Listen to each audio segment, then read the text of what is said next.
Hello, everyone, and welcome to the Board Game Bunker podcast. My name is Ryan.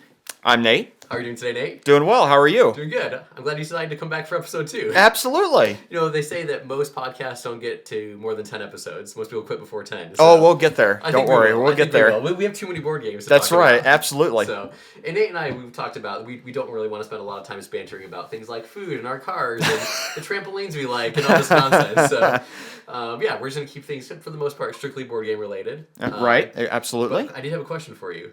What's the best board game you've played over the last maybe 3 months? Oh. I'm putting you on the spot here. Yeah, you are. It's got to be. Well, I can't say it because it's in my top 5. Oh, okay. So we'll find out. So, We will find out. So when you say this, when you reveal that one, make sure you say that's the one that. Oh, that's definitely. the best one of the last few months. Definitely. Okay. I will say this: that one of the best ones that I have played. So I played a few over the last few months. Yeah. But one of the best that I have played recently is a game called The Mission. Oh, right. And it's a fascinating. It's sort of a war game. Yeah. But it's not a war themed game. Sure. So it's called The Mission, from the Crucifixion to the Crusades. It's a solitaire-only game about the rise of Christianity. Yeah. From the time of Jesus until the It's Crusades. solitaire only, so it's all kind of like AI, so to speak, Correct. on the opponent's side. Correct. It uses a system called more or less called the States of Siege system, where there's different tracks that are on the map, and it's a map of Europe and North Africa and the Middle East, and there's these different tracks that all run down to Jerusalem being the center. And at the beginning, Jesus has just been crucified. He's just risen from the dead, and now the apostles are going to be spreading the gospel out to the world. Nice. And so, as it says in Matthew, that it's first to the Jews and then to the Gentiles, and so the first people that you begin to try to evangelize are the Jews. Yeah. And you try to found churches, and then eventually you move on to more Gentiles, Right. and then you try to expand the church, and then the apostles might die, and so then they turn into, like, there's bishops, and then popes come into place, and different Bibles begin to be translated, and a lot of different really cool elements in there. And it's fascinating that the guy who made it, Arbin Madison, it's published by White Dog Games, just a few years ago. That Arbin Madison is a high church Episcopalian. Okay. He also had, helping him design the game, was a evangelical Protestant, an atheist, and a Armenian Christian, I believe, as well, Armenian Christian. And so a lot of different faiths that were involved in trying to develop this game. Yeah, that's fascinating. Yeah, absolutely fascinating. And that's the thing I love about board games is you can literally take a topic on anything and make a board game out of it. Oh, definitely. It's like, Wingspan was huge a few years ago. Oh, yes. And, birds and aviaries and all that. Yes. And I was listening to actually Board Game Geeks podcast earlier today where they were talking about this game where you're trying to kind of make sure the bats stay healthy. it's just crazy. Like, if you can think of it, there is probably a board game on it, or there will be at some points in development. Yep, absolutely. But on that note, today we're going to be talking about our top 5 board games that we've ever played. I guess in very particular order. I guess Nate will go, then I'll go. We'll do 5-4 for This was a hard list. Very hard list. This was a hard list. I literally chose my number 5 like right before we hit record. I had like a list of them. Which one is it? I have some close to 70 games, and I remember standing in my closet. Okay. Yeah. What is it going to be? Right.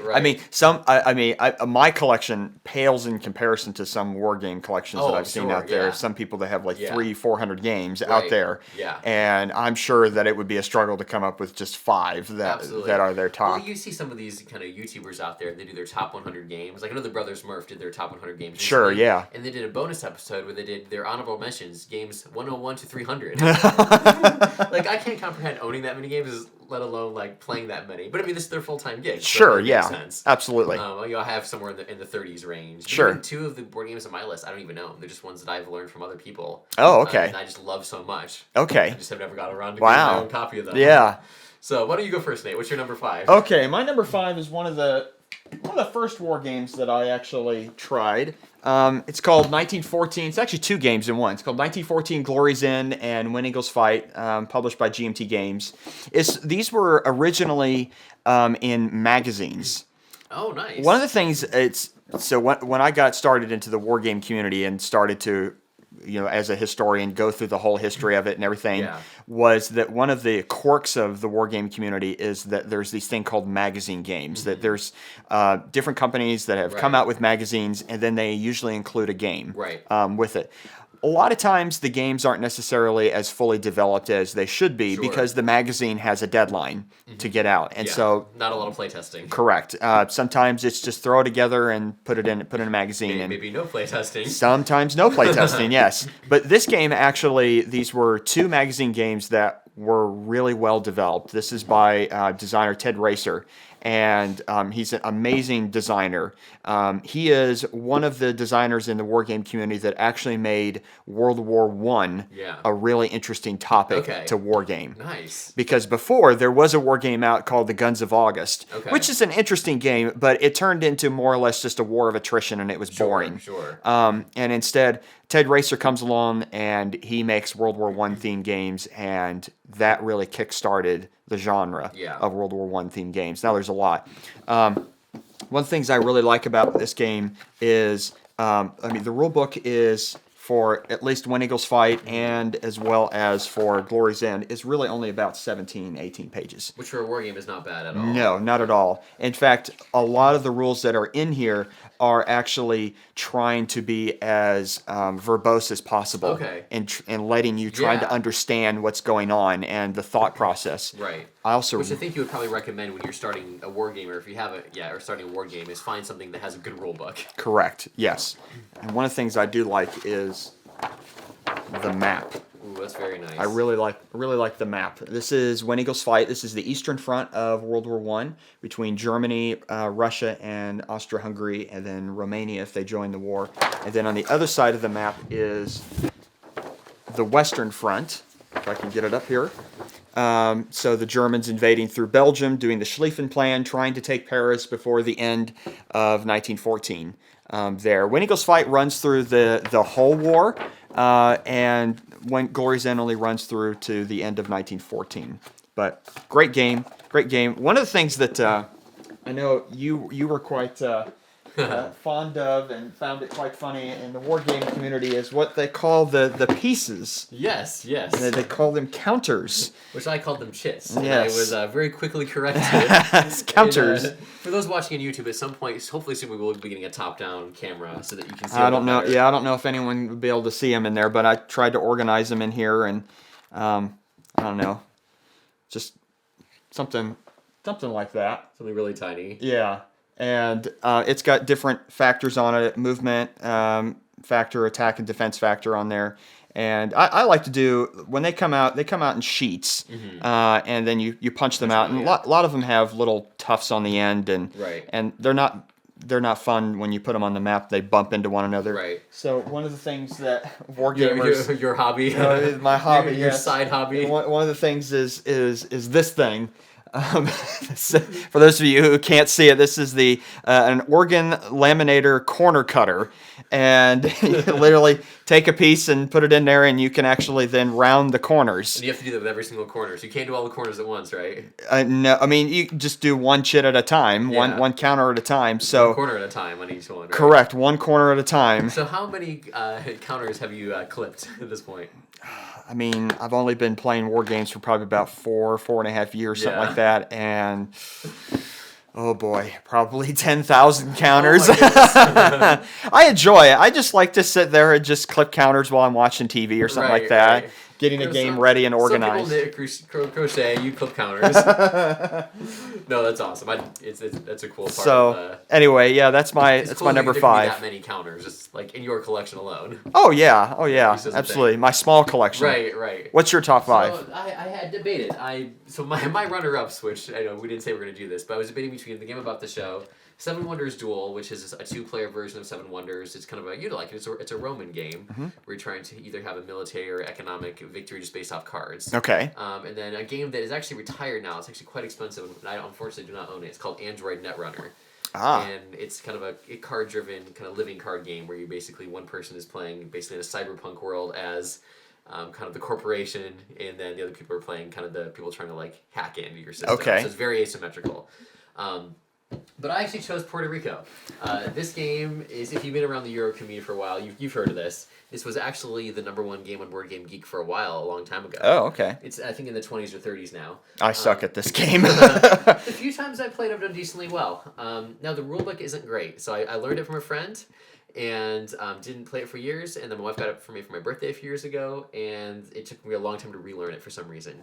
But it's effectively your standard kind of worker placement game. You kind of have a settlement, a little plantation on Puerto Rico, and every single turn, basically, you have a bunch of different people. So you have the prospector, or the mayor, or the craftsman, or the ship owner, the captain, I guess you call. Yeah.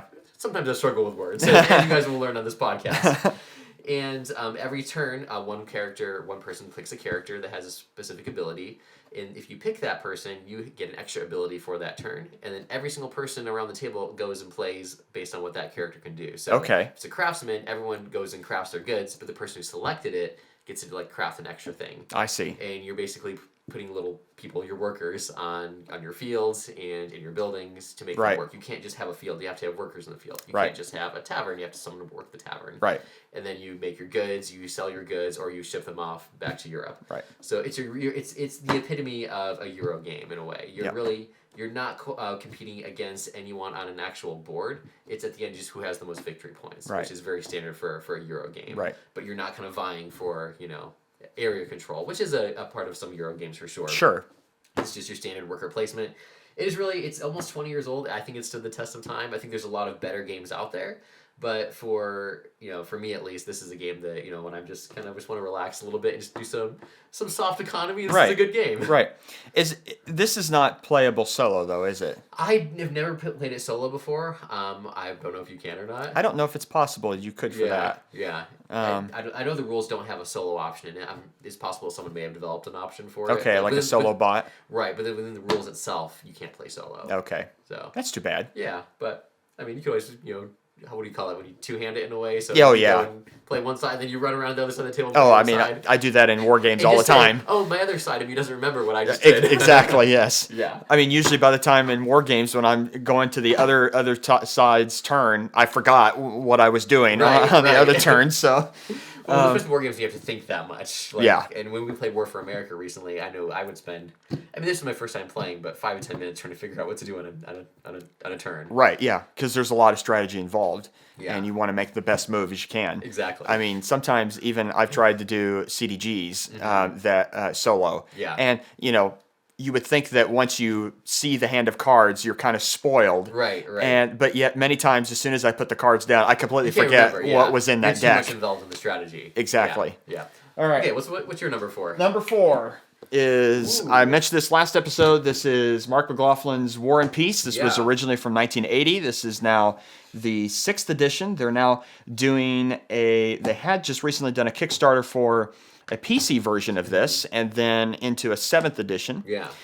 This runs through all of the campaigns of Napoleon from 1796 when he was in Italy all the way through to the Battle of Waterloo in 1815. So you can really get the whole feel for it. Yes. One of the cool things about this game is not only is there a bunch of different, what you call operational scenarios. This is more of a campaign game of different different corps of Napoleon's army there. But this also includes a grand campaign that runs from 1805 to 1815. So it's kind of like legacy style in a way? Sure, except that this is a very long game if you play the grand campaign. The scenarios are relatively short, and you can play them pretty quickly with people. But the grand campaign will take you, let's see what it even says on the back of the box.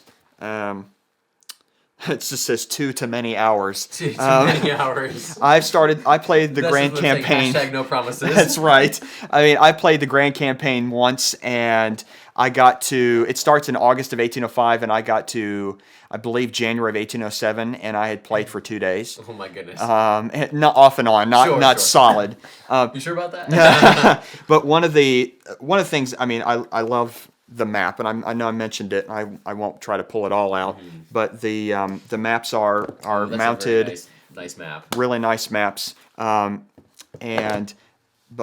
probably one of the coolest things that I think is just amazing about this game is for such massive amount of content that's in here. There's 13 different scenarios, and then the grand campaign. The rulebook is of the main rules in the game is 16 pages. Nice. Oh, that's so 16 pages. Super short. I mean, nicely illustrated throughout the book. Yeah. And it really gives you everything you need to know to play the game right up front. Examples of play. I also really like, I know this is kind of strange, but I didn't know it was going to come with the game, but this is, I don't know if people on YouTube can see this, but it's called the Operational Methods. This actually gives you a way to reenact Napoleonic strategies through the prism of the game. Yeah, that's fantastic. And how the game could actually simulate history. So it teaches you how to play as like Napoleon would in a way. Correct, yes. Awesome game. This is one of the games that will be permanently in my collection. I will never get rid of this. So once you get up to like 200-300 games and you start cycling and then getting rid of some games for yourselves, that one will never go. Yes, that is one of the cornerstones of, it's called like either strategic or operational level Napoleonics. Right. Is War and Peace. It has definitely stood the test of time. And you said you can play solo or more than one players, right? Oh, definitely. Definitely. It can play up to, I believe, 5 different players on the grand campaign. Wow. Even though it can play up to 5, I believe, for each of the major powers, it's really probably best played as just a 2-player game. Okay. The scenarios are really 2-player games. Sure. The grand campaign up to 5, but really it's just a contest between sort of the French coalition and then the coalition against the French. If you want to be historically accurate, that's what you would do ultimately. Correct, yeah. Nice. Well, my number 4 is actually one of your games, and that's Star Wars Rebellion. So even though I've only played it once, I'm going to give you full disclosure here. It is one of the best games I've ever played. I think right now on Board Game Geek it's ranked number 8, and rightly so. Wow. And it is a war game. We talked about that a little bit in our last podcast episode. It has a few Euro elements to it. It brings in some thematic things, like you have your characters that you can get during the game, and you have your special mission decks that have these special abilities. But ultimately, it's a game where you're just trying to outwit your opponent. Ultimately, if you're the rebels, and if you're the Empire, you're just trying to crush the rebels with sheer force. Absolutely. But it's fantastic because it has my favorite side to play. Exactly, right? So when Nate and I played, he played the Empire, I played as the rebels, and kind of the way it works is it has some asymmetry to it. And the miniatures are absolutely fantastic. You actually over 150 of them in the game. Anything from tiny little X-wings to like the Death Star and the Death Star 2, Star Destroyer, Super Star Destroyers. Yep. So the rebels have a secret hidden base. Yep. And there's a little context. The game takes place right before Episode 4. That is correct. Of Star Wars. Yes. And you basically the board is the galaxy, a bunch of planets from the films, from even just beyond episodes 1 or 4, 5, and 6. They incorporate 1, 2, 3 planets. Sure, like Geonosis is in there. Exactly, because there weren't that many planets in the original trilogy. Ultimately, it would be a really short game otherwise. Sure. But on the side of the board, there is a kind of a space that indicates your hidden rebel base. And really, the Empire is trying to find the base and destroy it. If the Empire can do that, they win the game. The rebels are just trying to ultimately survive, win a few skirmishes here and there, and really trying to get the rest of the galaxy to kind of recognize them and kind of start the downfall of the Empire, ultimately. Right. A little bit of cat and mouse. When we played, I ultimately did beat Nate because I took a massive gamble, and I kind of... I had my rebel base kind of in one part of the galaxy. You did. I can't forgive you for it. I actually put it on Yavin 4. I had to be thematic. My first attempt. And I didn't put any of my fleets, my troops in that area. I kind of did this whole little thing where I said, I'm going to pretend it's over here. I'm going to pretend I'm going to look like I'm and I fell for it. But if Nate had just gone over to Yavin, it would have been all over. I would have had no hope at all. Yep. So it's a really fun game of you're playing, of course, Star Wars, and it's very thematic, and the pieces are gorgeous, but you're also playing your opponent as well. Right. Whereas a game like my other game, Puerto Rico, you're playing your opponent a little bit. There's some strategy you can do to try to thwart them, but where most war games are, including Star Wars Rebellion, you need to play your opponent as much as the board ultimately. Yeah. So I don't think I have much hopes for winning the second game. But that's my number 4, is Star Wars Rebellion. All right, my number 3. This is tough. So number 3 is going to be one of the first games that I bought. This is Ted Racer, again from the 1914 game, World War I. Then he started making World War II themed games, and this series called the Dark series. This is the first one in the series called the Dark Valley. This is the entire eastern front of World War II. Wow. I mean, big thick box. Yeah. So tons of stuff in it. Thick boxes. Oh, they're huge.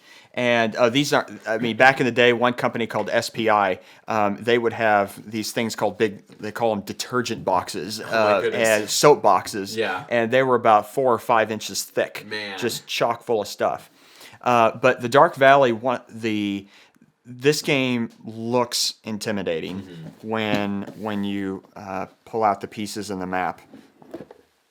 So I don't know if anyone can see just how much, without the glare, how much is in here, but there's hundreds of counters. Hundreds of counters in here. Tiny little dice. I think there's upwards of 800 different pieces in here. My goodness. And but again, you know, one of the things that I really like about some of these war games is how, even though how ambitious that this game is trying to cover the entire Eastern Front of World War II from 1941 to 45, is the rulebook in its entirety is only 27 pages. Yeah, it's still not bad. Not bad at all. And it's very illustrated. And one of the cool things I like about it is in the scenario book is that the designer actually includes an example of play. Ooh, which we were talking the other day, that's key for war games. Oh, definitely. An example of play. Definitely. And you just set up the pieces and you just start following along and you will learn how to play the game as soon as you get to the end. You know exactly what you're doing. Yeah. The board is absolutely amazing. It is, let's see if I can get at least some of it out here. It already looks massive. It's like an inch thick already. Oh, yeah. If not more. So I'll give everyone at least sort of a preview of what's on it here. If you're watching on the YouTube. Right, here's Moscow, and then here's Crimea, and down into the Caucasus Mountains, Stalingrad. These are tiny little hexes. Yes, these hexes are small. The counters are only half-inch thick counters. Yeah. So there's going to be a lot of pieces moving on this game, but the coolest thing about this game is, one, it solos extremely well. Because just of the way of how the game works in itself. Yeah. In of itself. I mean, it's a 2-player game. Sure. One German, one Russian side.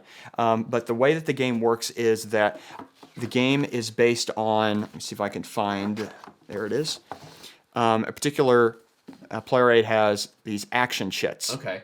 So what he's trying to model in here is that at the beginning of the Eastern Front, the Germans had a much greater operational capability than the Soviets. Right. And that over time, the German capability begins to degrade and the Russians begin to improve over time.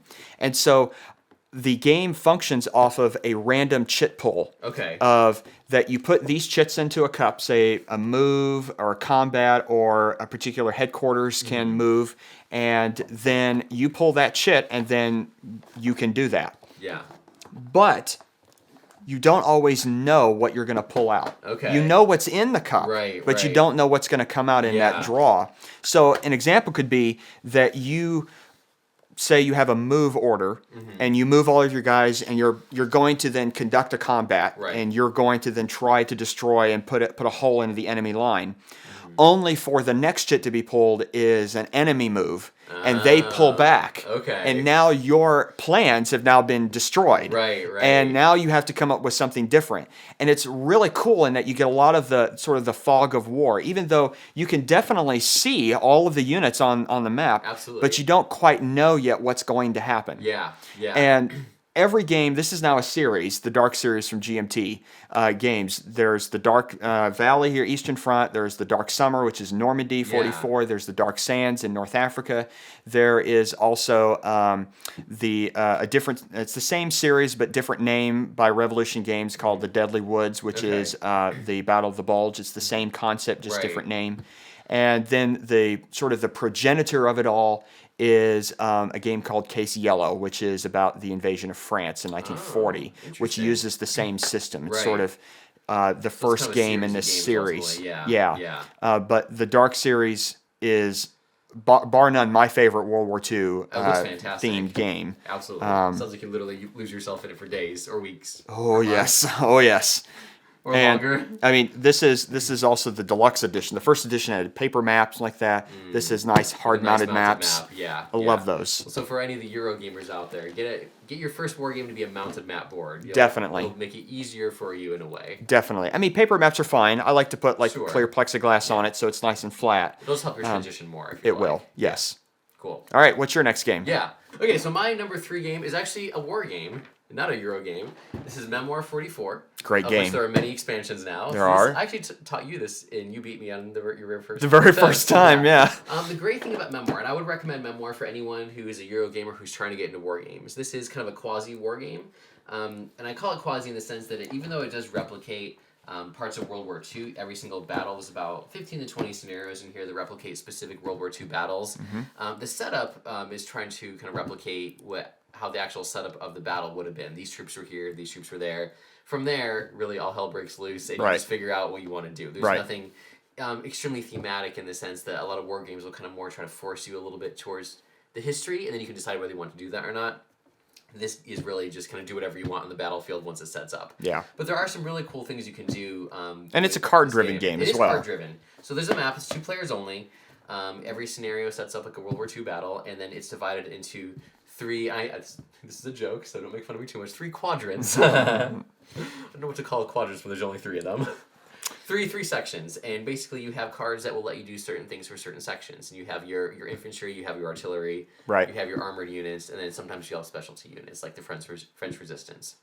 And based on what cards you have determines what you can do. So every turn you can basically choose a card. You can move your units, you can attack, you can reinforce. Sometimes you can get some medics out to heal. And you basically play to a predetermined set victory points. And the victory points can either be take a location, like take Pegasus Bridge, or destroy a certain number of enemy units, or a combination therein. So a lot of times it's once 4 of any possible combination of victory units or points have been achieved, you're the winner, ultimately. Yep. But there's some fun mechanics in it. So for example, I think it's in the... it's one of the early parts of World War II. I can't remember exactly which battle. To illustrate the paratroopers, you're supposed to hold 4 infantry a foot above the board. Oh, this is St. Mary Glees. Yes, St. Mary Glees. You drop them on the board. Wherever those troops land is where your battalions end up. If it bounces off the board, you don't get that for that scenario. Yep. Too bad for you. Yep, they missed their drop. But the great thing about this game is that you can play it in 30 minutes. 30 to 60 is what they recommend. We played it on lunchtime at work. Absolutely, yeah, 30 minutes. I played once with a friend at Barnes & Noble as they were closing, and we almost had to go like chess clock style. You just have to go. You couldn't stop and think. And it's one of the best things I think about playing this game is with like a chess clock. Yeah, the quick decisions. You just have to go. Yep. Right, absolutely. So, yeah, if you're interested in getting into war games but don't really want to commit to some of Nate's kind of bigger games that take a lot more time, this is a good game to figure out, is this something that you would like or not? Like, is war game something you would like? It's a fairly low cost investment, and to get you a feel for what a war game... it's not going to be full blown, of course. Right. That's the beauty of it. And Memoir also has various expansions now. They have... the plains, North Africa, the Pacific, I believe. Russia. I think they have some Pacific stuff as well. But the base game is really just kind of your initial your D-Day invasion and then kind of marching towards the Western Berlin. Front. Exactly. Yeah. Now the one of the cool things that I remember when you introduced this to me that I let you know was that the designer of this game, Richard Borg, that this is part of a whole series of games that are all mechanically similar. Right. They have different themes and different sort of mechanics per each theme, depending on the theme. Right. But their same core kind of rules in there of 3 different flanks, 3 different quadrants, I should say, and then it's a card-driven battle game. Right. And the name for the series is Command and Colors, right? So there's Command and Colors Ancients, which that's my favorite to play. Naturally. There's Command and Colors Napoleonics, Command and Colors Samurai, Command and Colors Medieval. There is Command and Colors Tricorn, which is the American Revolution. There's Command and Colors Jacobite Rising, which is the Scottish tribes revolting against the British government in the 18th century. And while Memoir uses miniatures, Command and Colors uses blocks with stickers. Right. There instead. But it's the same type of game, and the mechanics are very similar, but the themes are just awesome to play. I mean, particularly for Command and Colors Ancients, like I could recreate the Battle of Cannae between Hannibal and the Roman legions in the Second Punic War and have this big giant battle, and it's awesome. Yeah. And one of the cool things too is that you can always do with any of these games is you can swap out sort of the miniatures for whatever type of miniatures that you want. Absolutely, yeah. So that's the beauty of it. In the Ancients game, there's elephants, so you can get a miniature of an elephant and put it on the board. It's really cool. And we can show the board for this one too. So it is hexes. It's just much bigger hexes ultimately. Correct. Yeah. So what you're getting for the base memoir game is. Yeah, so just 2 players. So 2-sided board. One side is just your standard grass, and then on top of that, you can there's various pieces that change the board. So there's forests, towns, rivers, and then on the flip side of it, you've got your beach, of course, so you can D-Day Invasion. Normandy. Yeah. Now, one thing that I've never done, but you can do is if you have 2 copies of this game, is you can play 6 players. You can do 4 players, but 6 as well. And the way you would do it is you would lay 2 D-Day. Almost knocked my water bottle over. 2 of the kind of the beaches down. You have 3 players on each side.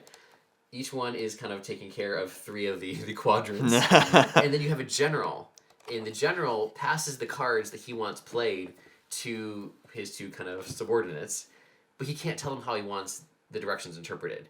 So he can say, like a right flank card. Yeah. But he can't say what he wants them to do actually on the right flank. I definitely want to try this now. So yeah, definitely want to try this now. We have to find 6 people, so 4 other people to do this. Don't worry, we'll find them.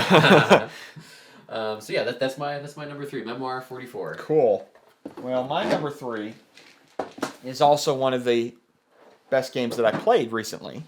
Oh yeah, we did ask that question at the beginning, didn't we? Yes, you did. And that is Atlantic Chase. This is part of a new series called the Intercept Series, Volume 1. This is Atlantic Chase, the Kriegsmarine against the Home Fleet, 1939-1942 by GMT. This was released in, I believe, 2021, I believe. And it's just due for its second printing. 2020, actually, it says. And the second printing should be actually out here pretty soon. This game, it was kind of a dark horse. Okay. And it was on pre-order for a while and didn't seem to make a lot of traction. Like, it certainly made its number to get a pre-order. GMT does a thing where you have to have 500 pre-orders and then they'll print the game. Okay. And it easily made that number. Oh, sure. But then, no sooner than it launched, I mean, it was out of print. Gone. It was gone, and the secondary market copies were going for like $150, $200. You snagged one. I did. I snagged one of the last pre-orders, got it right in before it shipped, and oh my gosh, it's an amazing game. Yeah. Absolutely amazing game. One is, I love naval combat, Sure. Particularly the Battle of the Atlantic in World War II, particularly the beginning part of it, when the German Navy is really trying to break through the British blockade, when like the Bismarck and the Tirpitz come into play, and the Graf Spee is attacking convoys in the South Atlantic, and this game includes a lot of opportunities for you to try and relive that, to see. Was it possible for the Germans to be able to destroy enough of the British convoys across the Atlantic to actually isolate Britain and then starve it into submission, so to speak? Yeah. And can the British Navy, in reverse, try to destroy those German convoy raiders, but also keep the German Navy bottled up in its home bases in Kiel and Wilhelmshaven? And the way that the game is played is you have to look at it as sort of a, how would I describe this? As sort of, you are not a fleet commander in the game. Of course, there's, a ton of paper in this game. But that looks a little bit intimidating. The board itself, mounted board again. So this is of the North Atlantic. And you have, obviously, the North Atlantic on this side of the map, but then you also have a battle board on this side, so that eventually when fleets do meet, that they can go to battle. And the interesting thing about this game is the way that each player is positioned. Each player is positioned not so much, like I said, as a fleet commander, but rather as if you are sitting in each other's admiralty office in the capital. So either in London or in Kiel. And this is based off of a lot of pictures that you've seen, I'm sure if you go online and look at sort of the war offices of Churchill, you'll see a giant map with different pins and strings attached. And those are meant to represent where a fleet that they know is leaving a harbor. Sure. And where they know where it's going, or at least they think they know where it's going, and then the sort of the trajectory of where that fleet is. Okay. And in the War Office, they don't quite know where along that trajectory that fleet is, but they know it's somewhere along there. No GPS then. Correct. So it's all about that if, for instance, a lot of intelligence was good enough to know that, say, the Bismarck and the Prince Eugen in 1941 was leaving harbor to go out into the Atlantic. Right. So the British knew that it was leaving. They knew quite sort of where it was going. Right. They didn't know where along that trajectory it was. Right. So it's about trying to then send a fleet to intercept that and search and try to find. And this game tries to model that in there. So you never really know where the fleets are, so to speak. Correct. But what's neat is that neither... So while, let's say, the British player has a fleet out on a trajectory, the British player doesn't actually know where its own fleets are yet either. Yeah. Because information is very fluid. Information is not as quick to get back to the War Office as, say, things are today, where we can pinpoint exactly where things are. But in 1941, 42, 39, 40, that... It's much more difficult to try to find where fleets are. And so there's this hidden movement in the game, but it's a hidden movement in which you can play solitaire. Nice. And still not know where things are. Right. Oh, that's fantastic. The amazing thing about this game is, I'll start with the rules, is the rule book looks large. There's 47 pages, except it is beautifully illustrated. Chock full of pictures. Everywhere in this book is chock full of pictures, telling you exactly what to do. But here's some examples of, and again, we said this in our last episode. We are planning on getting a top-down camera. Yes. So all this glare in the front views, if you're watching on YouTube, this will be corrected in the next few episodes. But the best thing about this game is a tutorial book. Every game should have a tutorial book. This is it walks you through 10 different episodes of scenarios, but it introduces to you every single concept in the game. So an example would be like here, where it gives you the setup of the scenario, and it tells you sort of the context of the setup, and then it begins to walk you through exactly the example and how to do it, and then it lets you play it, and then gives you how did the episode end, what happened, depending on what happened to you, will actually give a context of what could happen in there. By the time you get to the end of the tutorial book, you know exactly how to play every single thing of the game, and you'll really only need the rulebook as a reference. You will never actually have to sit down and just, okay, how do I figure out this game? Literally every war game should do this. Yep. Every board game should do this, honestly. And I love in this game, there's a campaign to play that you can, but then there's 2-player scenarios. Okay. But then solitaire scenarios. Nice. These are awesome. And what's really cool is that it will give you, let's find one in here.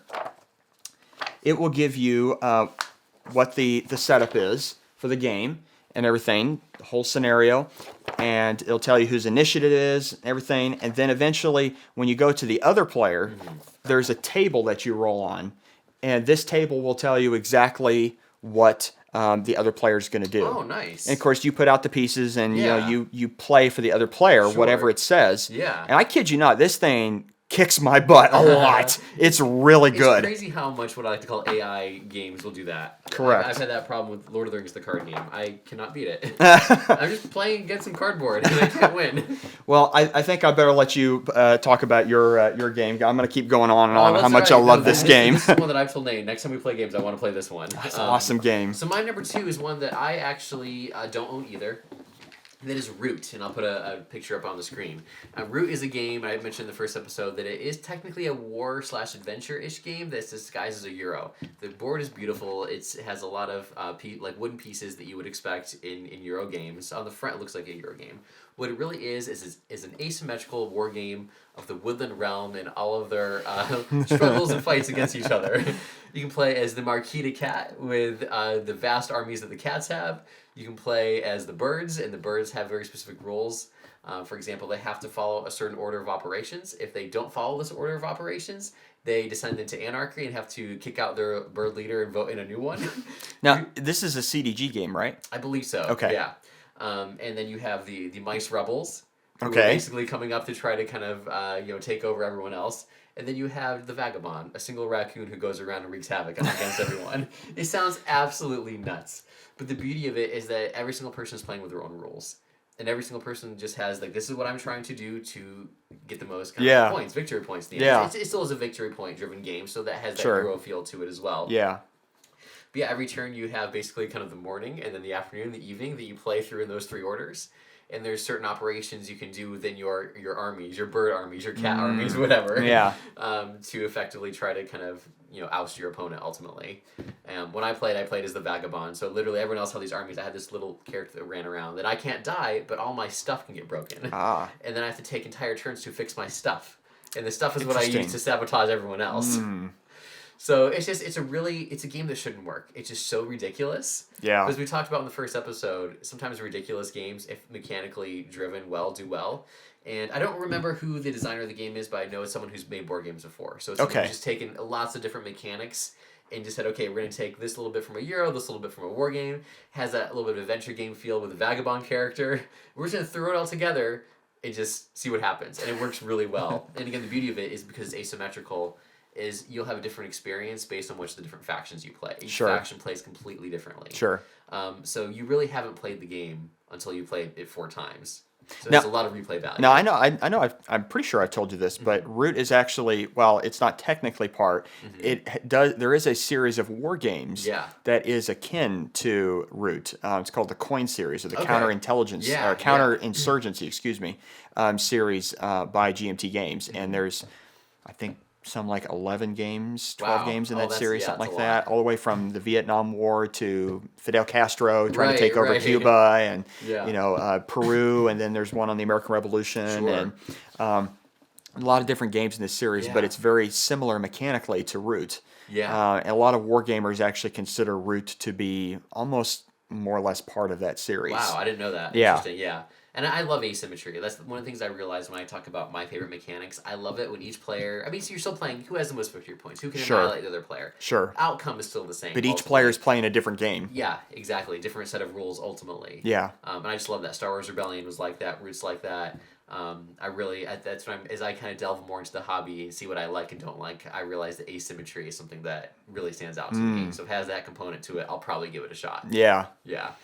Well, So what's your number one? my Nate? number one, it was hard. I mean, Atlantic Chase was really good. Yeah. I really liked that game a lot, and I thought about making number one. But Yeah. my true passion in history is the Roman Empire. Of course, I mean, of I'm doing course. my PhD on Attila the Hun. Yeah. So I love the Roman Empire. And I had to choose a game that originally came out in, I believe, 1979, 1980, something like that. It stood the test of time. It has it in its 3rd edition by Decision Games. This is called Al Nofi's Imperium Romanum: The Rise and Fall of the Roman Empire.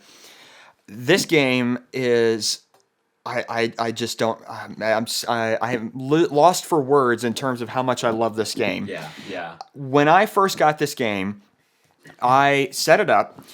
The game has 3 giant maps in it. Let's see if I can at least try to pull out one to show people on YouTube. Let's pull out the Western Europe map. Again, hex-based map. But so here's an example of the Western Europe. You have Gaul, Britannia, absolutely Hispania, if Italy here, going down in here, and then Germania and North Africa with Carthage and everything. And this is one of 3 maps. There are 3 giant maps with this Man. game, so it takes up a lot of space Yeah. to play, but it will give you an enormous amount of number of hours to play, to actually like explore everything. Yeah. There are, I think my last count is, there are 41 different scenarios in this game. There's Goodness not gracious. a grand So how many campaign. have you played? Probably half. Oh wow, that's I impressive played half. actually. But when I first got this game, I had bought its 2nd edition, and I did not like the components. Okay. I thought the map and the pieces were just god awful and garish. Yeah. And then I found the third edition and loved the map, loved the pieces, the counters, and clipped all of them. That's right. And I set up a scenario and started to go through it. The rulebook is 48 pages. Okay, so it's a significant rulebook. Correct. And normally when I go through a game, I set it up, I try to go through the sequence of play, and usually I can't figure it out at the beginning. Yeah. And I rage quit this game probably 3 or 4 times. Setting it up, going through, I don't know what I'm doing, and then putting it away. Yeah. And then at one point, it finally clicked for me. Of this is how it's played. Yeah. And all of a sudden it was like, wow, I love this game. Right. This game simulates ancient campaigns of the Roman period, all the way from the time of Marius and Sulla and the 1st century BC, all the way to sort of the 6th century AD, with the reconquest of the West by Justinian and Belisarius. And it simulates that very well. I mean, there's some elements that I think could be improved in the game. Sure. I mean, this is essentially still a 40-some-year-old game that has a few tweaks here and there. Sure. And there are, on BGG, there are people who have put tweaks out there, and there are people who have different house rules, and I've played with those, and I think they're all great. But I think at its core, I do think that it is absolutely amazing game. Yeah, it sounds fantastic. It also sounds like one you probably don't want to start with if you're first getting into war games. Probably not. I mean, this was one of my first games that I started with just because I loved the theme. Yeah. I really wanted a Roman era board game, and this one is the ultimate one. If you're ever looking for a traditional, what's called a traditional hex encounter war game on the Roman period, this is the best one to get, bar none. Okay, I'll keep that in mind for sure. And hopefully our audience will keep that in mind too. Oh, definitely. I hope so. So my number 1 game of all time is actually when I talked in the last episode, and I'll be the first to admit it's not the best game of all time by any stretch of the imagination, but it means a lot to me. It's actually the first expensive board game I ever bought. I spent $50 on it, and for me at the time, it was a lot of money. And that is the Railways of the World game. Oh, yes. The reason why it means a lot to me is because... again, it took 2 things that I love, railroads and Euros. This box has been through a lot. It's been through a lot, yeah. It's been around the block a bunch of times. I love railroads. I'm a huge train fan, and I just love how it combines railroads with Euros. And there's been some new kind of games like this, like Switch and Signal that's come out, and a few other ones. This, for me, just kind of represents kind of the board game that's stayed constant for me literally since I learned it in, I believe, 2011 or 12. And there's still a few people, my dad's one of them, and some other people I know, that when we get together, we play this game. Railways of the World is what we play. It can take... they recommend at least 2 hours to play this game, and there's a lot of just kind of you're matching wits with someone. It's very area control-esque. You're placing railroads down. You're paying a lot of very expensive costs to do I try to tunnel through a mountain and pay quadruple what it would cost me to take the long way around, just so I can get to my objective quicker. Yeah. It's when do I upgrade my railroad so that I can get more points faster? Yeah. Because you get points by delivering goods from city to city. Right. If you can pass through a city to get to another city, you get 2 points. If you can pass through 2 cities on the way, you get 3 points.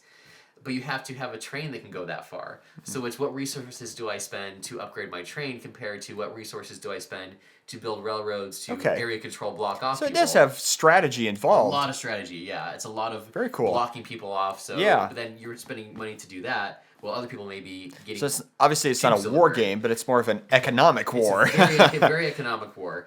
And the when was this published? It was a while ago. It was at least a decade or so ago. I don't see it. Yeah, they recommend 120 plus minutes to play this game. And it's huge. So, as I mentioned in the previous video, there is almost no strategy to the game. Literally, it's how the board is set up.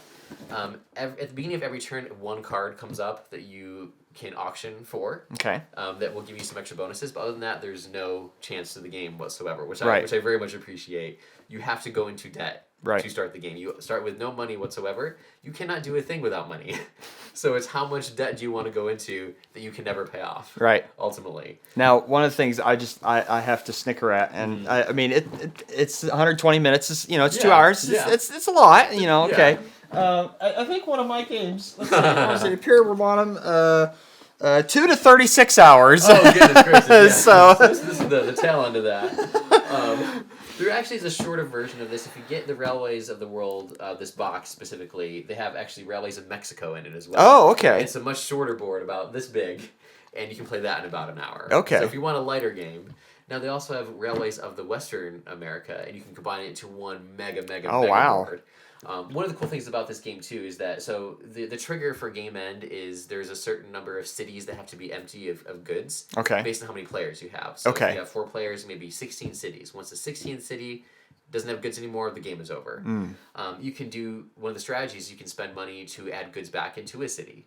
So if you think someone else is about to win, but you are getting close, you can just spend a bunch of money to kind of delay the end of the game. Okay. There's also a trigger in the game that will basically, it's called the Western Link, that will say, okay, the railroads to the west have been built now, and it'll send a flood of goods from the west. All of a sudden, they'll show up in the western part of the board. There isn't a lot normally. Okay. And then that will start to send to kind of repopulate the board as Interesting. well. So there's a way to kind of delay the game for as long as, in theory, as possible. So sure. A lot of times when I play, players will start kind of ganging up on the player that has the most points. But like, we're going to keep repopulating the city with a lot of goods to avoid the end of the game as much as possible. So yeah. And then eventually it's inevitable. Someone wins it. Sure. So again, I would recommend this game to everyone. It's very thematically heavy in a good way. It is not a game where it just layers a theme on at the end. It starts out with a theme and grows the railroad economic theme from there. So you have to really kind of like railroads and be just invested in area control and moving goods around. Yeah, I mean, it sounds awesome. So yeah, it's there are better games than it, but for me, it's stood the test of the last 10 years, and I'd play it anytime. That's awesome. Looks like a really cool game. It is. We'll have to play that one. Absolutely. After we play Imperium Romana. And Atlantic Chase. Right, and all the other games. Yes. So yeah, drop a comment below. Let us know what your top 5 games you've ever played are. I'm sure the list looks a lot different than ours. And we'll be back next week with a new episode.